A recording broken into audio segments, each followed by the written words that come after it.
Salut, c'est Pierre Martin. Sur cette chaîne, je partage ma passion pour les voitures avec des essais, des astuces et des conseils d'entretien. Revenons donc au sujet de la Vous vidéo. n'avez plus besoin de votre voiture ou vous devez en acheter une nouvelle.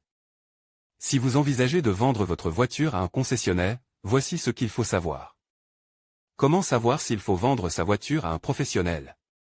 Si vous devez céder votre voiture, vous avez le choix entre repasser une annonce en ligne, ou dans les journaux, et la confier à un concessionnaire. Il s'agit évidemment de deux manières différentes de vendre et, à ce titre, force est de constater que chacune des entre elles présente des avantages et des inconvénients.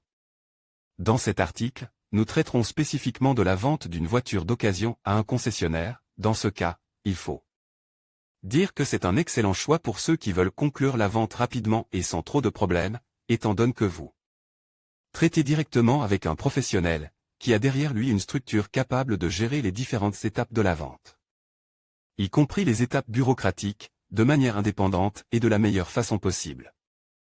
Mais voyons ensemble comment vendre votre voiture d'occasion au concessionnaire. Les 4 types de vente de voitures d'occasion au concessionnaire. Nous l'avons dit, surtout si vous êtes presse, vendre votre voiture d'occasion à un professionnel est sans doute la meilleure option. Mais il est bon de savoir quelles sont les possibilités qui s'offrent à vous pour mener à bien la transaction. Les voici en détail.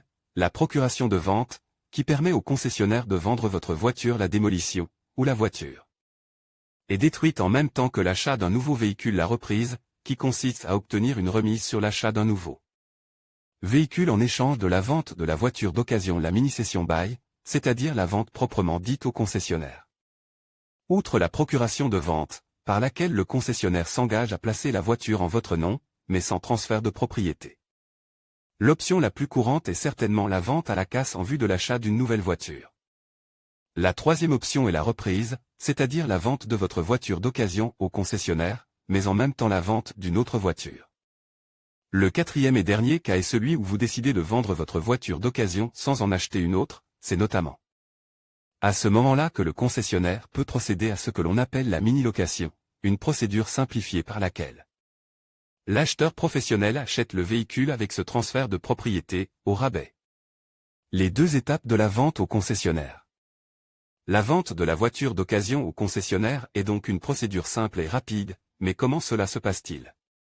Elle commence certainement par la présentation du véhicule afin d'obtenir la définition de son prix de vente, c'est-à-dire en pratique votre bénéfice. À cet égard, il faut dire que dans certains cas, cette phase peut s'avérer une pierre d'achoppement majeure, car il peut arriver que certains professionnels proposent un prix d'achat très éloigné de la valeur réelle de la voiture, ou inversement, que vous vouliez plus d'argent que le prix du marché.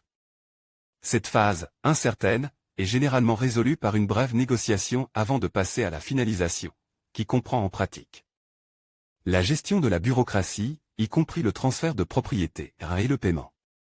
Toutes ces démarches sont effectuées par des professionnels et, à cet égard, nous tenons à vous rappeler que vendre votre voiture d'occasion à un concessionnaire sérieux est certainement une garantie de sécurité, de transparence et de sérieux, sans risque de voir surgir quelque chose d'étrange au cours de la négociation ou au moment du paiement, notamment parce que la voiture sera alors couverte par la garantie légale. Publié dans Guide pratique.